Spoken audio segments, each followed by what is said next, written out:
Olá, meu nome é Marcos Brito e esse é o canal Parlatório do Fim e Eventos Finais. Hoje com mais uma paraxá. A paraxá de hoje é Lech Lechá. Lech Lechá. E isso nós encontramos em capítulo 12, a partir do verso 1 de Gênesis, até o capítulo 17, verso 27. Gênesis de 12, verso 1 até 17, verso 17. Hoje são 5 de novembro de 2022, 11 de Sheshvan, do ano de 5.783 do calendário judaico.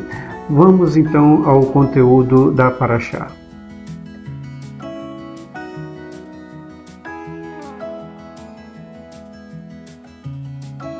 A paraxá de hoje ela começa com Abraão deixando a sua terra e a sua parentela, amando de Deus, orientado pelo Senhor, pelo Eterno, Criador dos céus e da terra, Rei do universo, até o momento em que duas nações saem de Abraão, onde tem o primeiro filho, que é Ismael, e o segundo filho, que é Isaac. E nós vamos percorrer essa saga de Abraão por todo esse tempo, da saída de Ur, dos caldeus, até a formação dos dois filhos e das duas nações. E vamos ter como índice, como tópico da paraxá de hoje, os seguintes temas. Vamos acompanhar: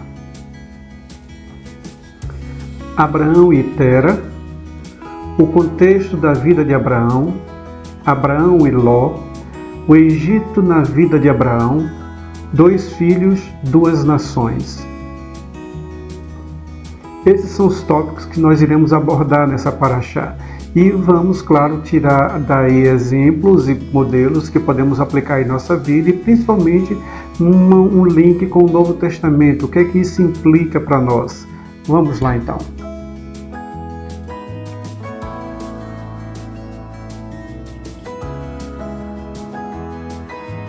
Voltamos. Abraão nasceu no ano de 1813, antes da era cristã, o que é mais ou menos 1948, a partir da criação. Então, a partir da criação, 1948 anos, nasce Abraão, ou a partir da era cristã, ou seja, da nossa era, a partir do ano zero, do marco zero, 1813 anos para trás, foi o nascimento de Abraão. E Abraão tinha como pai Tera e foi também contemporâneo de Nimrod. Abraão, quando nasceu, Nimrod já existia, e é ele que era o maior expoente, o maior líder naquele momento, e também por todo o povo conhecido, por toda a era conhecida.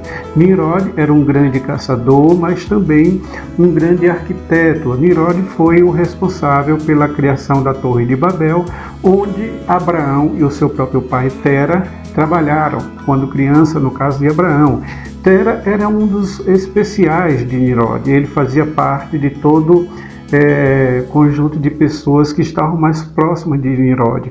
E desde pequeno, basicamente em torno de 3, 4 anos, Abraão já ficava especulando sobre a questão da criação, como é que tudo veio acontecer, como é que tudo nasceu, quem fez o sol, quem fez as estrelas, quem fez a noite, quem fez o dia. E isso eram questionamentos que Abraão tinha no seu coração, e esses questionamentos só foram aumentando, e cada vez mais Abraão se distanciando daquilo que ele estava vivendo, que era a construção da Torre de Babel, que era a construção de uma torre que afrontava Deus. Não afrontava porque iria chegar perto de Deus, mas afrontava pela ideia que o homem tinha que uma torre construída de tijolos poderia chegar até o templo ou o trono de Deus. E isso foi algo interessante, porque essa torre chegou a um tamanho que, para você chegar ao topo, era 1 ano de caminhada até chegar ao topo da Torre de Babel, segundo alguns escritos, segundo alguns sábios do judaísmo, através do Talmud, através da Mishnah, enfim. Era uma coisa colossal, talvez construído por mão humana, era a maior criação, o maior engenho de engenharia feito pela mão humana. E isso, de alguma forma, fez com que Deus intervisse, ou seja, que Deus parasse. E conta o Talmud, o Midrash, que Deus, em seu trono, com os seus anjos, pergunta se o que ele deveria fazer quanto a tomada de decisão em função daquilo que estava acontecendo, da criação e da construção da Torre de Babel, no sentido de, se nós não pararmos agora, o homem não terá mais limites, e isso foi necessário. Tanto é que Deus interviu na questão da torre, não apenas não destruindo a torre, mas principalmente mudando as línguas, porque todos eles tinham um só idioma, e ali foram divididos em 70 idiomas, 70 nações. Dessa forma não houve comunicação, dessa forma não houve então o progredir dessa torre. Nós hoje que temos a compreensão de que a planeta Terra é uma esfera, a gente não pode imaginar uma torre, o pensamento de uma pessoa que iria construir uma torre para chegar aonde Deus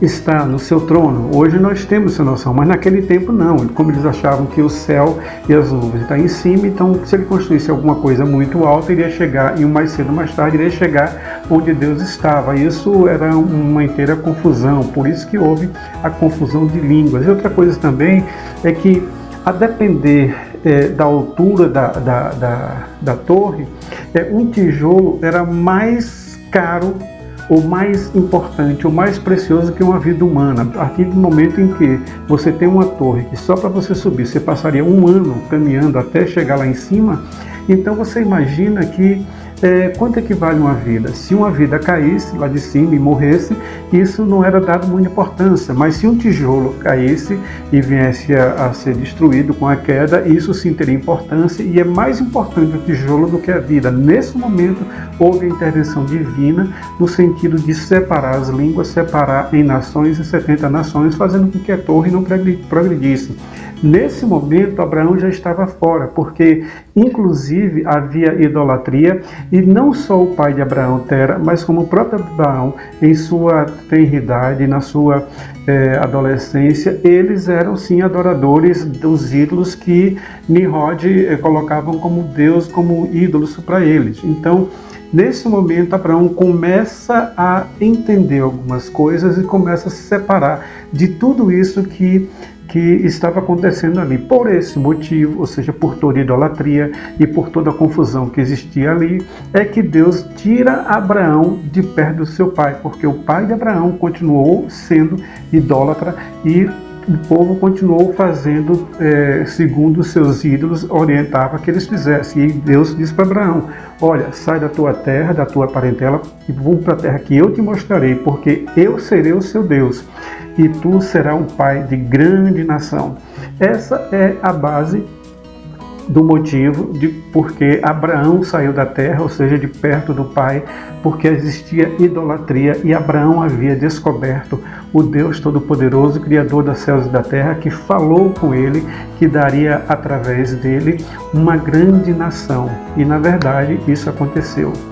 Vamos ao próximo bloco.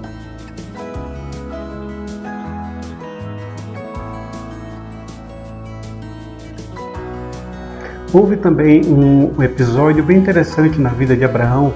Eu creio que ele estava por volta dos 25 anos, que ao se revoltar com toda idolatria, ele entra na casa do pai, na casa de Tera, e vendo tantos ídolos que ele convivia diariamente com esses ídolos, ele quebra todos os ídolos, todas as estátuas, todas as imagens que existiam na casa do pai. Ele sai quebrando tudo e dizendo que não era Deus, que o Deus Todo-Poderoso havia falado com ele, e que o Deus Todo-Poderoso não permitia, não aceitava a idolatria. E ele sai quebrando tudo, a ponto de Abraão ser preso e ser imputado a ele a questão de heresia, ou seja, Abraão foi tido na terra dele, de Ur dos Caldeus, como herege. Por quê? Porque ele quebrou os ídolos que não só Nimrod, mas toda a nação acreditava que eram deuses, ou seja, para cada coisa, para cada evento, para cada natureza, era um Deus diferente.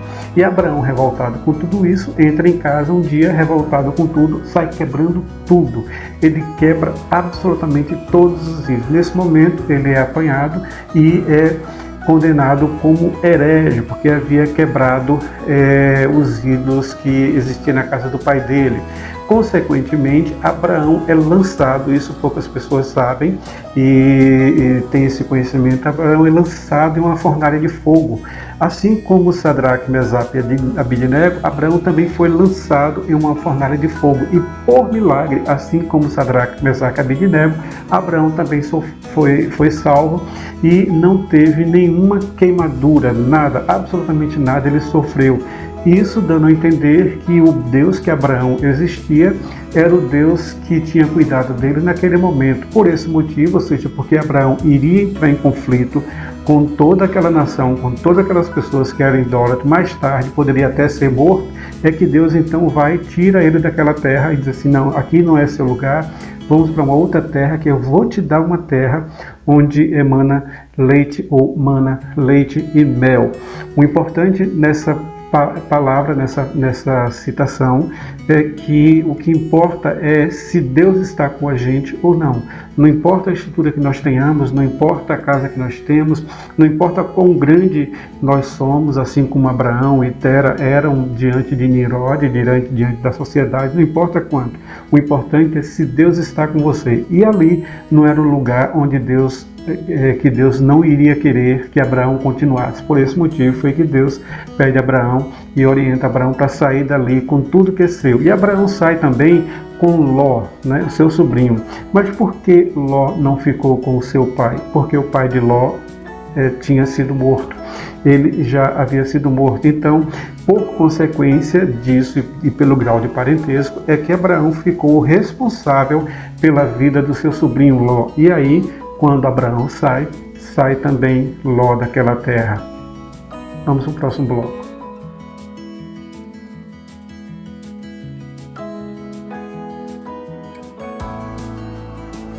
Voltamos.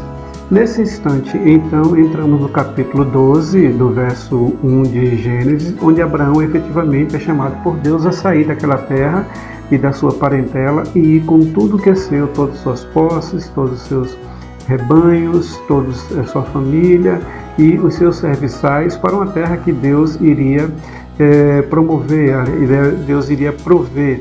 E eles saem caminhando sem saber exatamente para onde ia, apenas seguindo o caminho do Senhor, conforme aquilo que o Senhor estava revelando em seu coração e mente, e eles chegam então à terra de Canaã. E nessa terra de Canaã é onde Abraão então estabelece um altar, sacrifica ao Senhor aquele altar e aquele local, e ele estabelece ali tenda, onde ele começa a falar desse Deus que ele havia descoberto, do Deus de Israel, do Deus criador dos céus e da terra, rei do universo, para todos que passavam. Quando eu estive em Israel, eu estive nesse local, Eretz Bereshit, que é a terra do começo, a terra do Gênesis, onde Abraão estava, e era um deserto muito árido, não tinha absolutamente nada. Nós passamos ali um tempo, tomávamos chá ou pão sem fermento, comíamos também algumas tâmaras e café coado de forma diferenciada, ou seja, o café, a água ficava no fogo, em lenhas, e então botava o pó do café e esperava esse pó descer para poder a gente tomar. Era um local que não tinha absolutamente nada, meio do deserto, mas era uma rota de peregrinos, de vendedores, de mercadores, que Abraão ficava ali nesse local, sentado, esperando eles passarem para poder convidar para sua tenda, dando água, dando conforto, dando alimentação e falando desse Deus que ele havia descoberto como o único Deus poderoso. É um exemplo para nós, na divulgação. Abraão, sem nem sequer entender o que nós entendemos hoje como missões, ele já foi o primeiro missionário trazendo o nome de Deus e fazendo conhecido o nome de Deus em todo o Oriente Médio a partir de terra de Canaã. Vamos ao próximo bloco.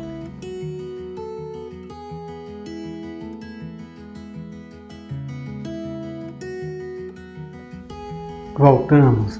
Devido a uma forte fome naquele local, Abraão então é movido a ir para o Egito, para que pudesse sobreviver, para que ele pudesse ter água, comida. E chegando no Egito, Abraão dá de cara com um dos oficiais do faraó, e esse oficial, por ver Sara, que era, segundo o que tece os comentários da Mishnah, do Talmud e comentários rabínicos, uma mulher muito formosa e bela à vista.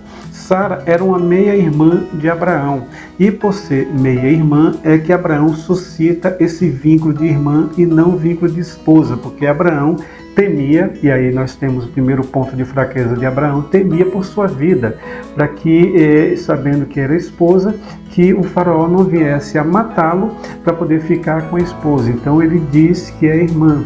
Então o remendo saiu pior do que o soneto, porque ao dizer que era irmã, então o oficial do faraó tomou Sara e levou para o palácio onde o faraó existia. Ao vê-la, o faraó se encanta e coloca Sara junto com as demais mulheres, assim, no seu harém, para ele então ter vida conjugal com Sara. Só que ele não contava que Abraão tinha um Deus, e esse Deus de Abraão iria se revelar a Faraó. E se revela a Faraó dizendo que aquela mulher era a esposa de Abraão, mas sem antes Deus ter colocado uma praga sobre a vida dele, pústula em seu corpo, feridas, abrindo feridas, uma praga muito forte sobre a vida dele. E ele então, buscando conselho dos seus videntes, dos seus feiticeiros, enfim, ele descobre que é em função de alguma maldição.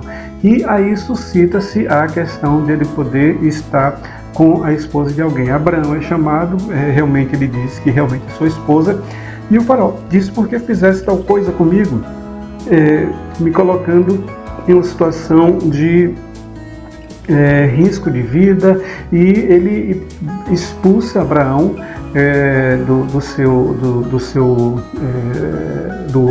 reino, do seu local onde ficava. O faraó expulsa ele das suas terras, expulsa Sara também, mas antes ele contempla Abraão por toda a maldade que ele, mesmo sem saber, fez com Abraão, em função de dar prata, ouro e outras coisas, que Abraão então começa a ficar mais rico, mas infelizmente dessa forma. Todavia a gente vê em Faraó, nesse momento, mesmo sem saber, que Sara é uma posição justa de dar a Abraão um pago por ele ter feito aquela maldade de ficar com a esposa. Todavia, vale ressaltar e enfatizar que o faraó e Sara não dormiram juntos, não ficaram juntos, não tiveram relação. Porque assim que uma mulher entra a ser esposa de faraó, ela tem que passar por todo o ritual de banhos, de beleza, de tratamento de pele, até estar apresentável ao faraó, porque o faraó era não apenas faraó e rei, mas também um deus, era tido como Deus, e não vai pegar uma mulher que, ainda mais Sara, que vinha de uma jornada de caminhada pelo deserto, e apenas introduzir nas câmaras do faraó. Teve que passar por tudo isso. E é nesse processo de pegar Sara e passar por todo esse ritual de banhos, de beleza, de tratamento de peles e de tudo, que a revelação de Deus sobre tudo que estava acontecendo, o conhecimento de Faraó sobre tudo que estava acontecendo, e consequentemente Abraão mais Sara ser expulso da terra do Faraó, fazendo com que Abraão saísse dali e pudesse também levar gêneros de alimentação com ele. Vamos ao próximo bloco.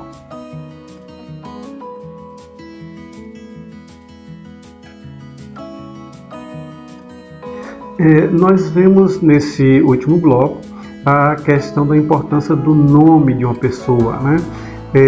O meu nome mesmo, Marcos, ele significa martelo, ou seja, aquele que é chamado para fixar alguma coisa, que é chamado para ensinar, para lecionar, para apresentar, ou coisa desse tipo, né? Nós temos em Moisés o nome que é tirado da água. Então, nós temos no nome da pessoa um atributo dele, do que vai permanecer e vai ser o seu viés de crescimento, enfim.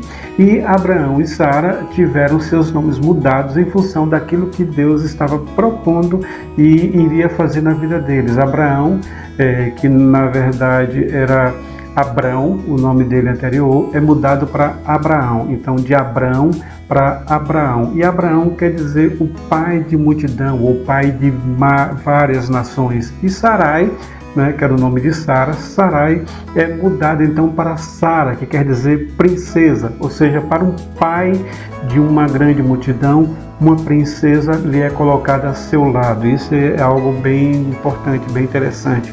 E uma outra coisa, para a gente terminar essa paraxá de hoje, Abraão faz um pacto com Deus. E o pacto com Deus que Abraão faz e que até hoje é cumprido, é um pacto da circuncisão. A circuncisão é a retirada da pele do prepúcio do pênis. Então, esse pacto tem um objetivo sanitário também, que eu vou explicar já. E Deus fala com que Abraão faça circuncisão não apenas dele, mas do seu criado, de todos que estavam na sua família, todos que serviam a ele, todos que andavam com Abraão tiveram que fazer este pacto de circuncisão. E aqueles que viessem nascer no 8º dia, haveria ser feito esse pacto de circuncisão e dado o nome à criança. Por isso que até hoje o nome da criança não é dado em Israel, não é dado ao nascer, mas no 8º dia. O pai já tem um nome, a mãe já tem um nome, mas a publicação desse nome é no 8º dia, quando a criança é feita a circuncisão. E todos os homens em Israel que seguem o judaísmo e que seguem as leis da Torá, eles têm o pacto da circuncisão, eles são circuncisos. E esse pacto da circuncisão, ele vinga até os dias de hoje. Todavia, vale ressaltar que esse pacto é para o povo judeu, é para o israelita, não é para nós cristãos. O apóstolo Paulo diz que nós não devemos ser circuncisos na carne, mas circuncisos no coração. Um coração onde existe um voto, existe um pacto com Deus. É o nosso coração, tanto de homem, quanto de mulher, quanto de criança. Não importa a nossa idade, mas esse coração é que tem que estar circuncidado. Ou seja, ao ver meu coração, eu identifique com quem é meu pacto. Ao ver seu coração, que você seja identificado com quem é seu pacto. E o seu pacto é com Deus, através do sangue de Cristo Jesus. Amém. Shavuot, Shabbat Shalom. Até o próximo sábado, se Deus assim permitir. Fiquem com Deus.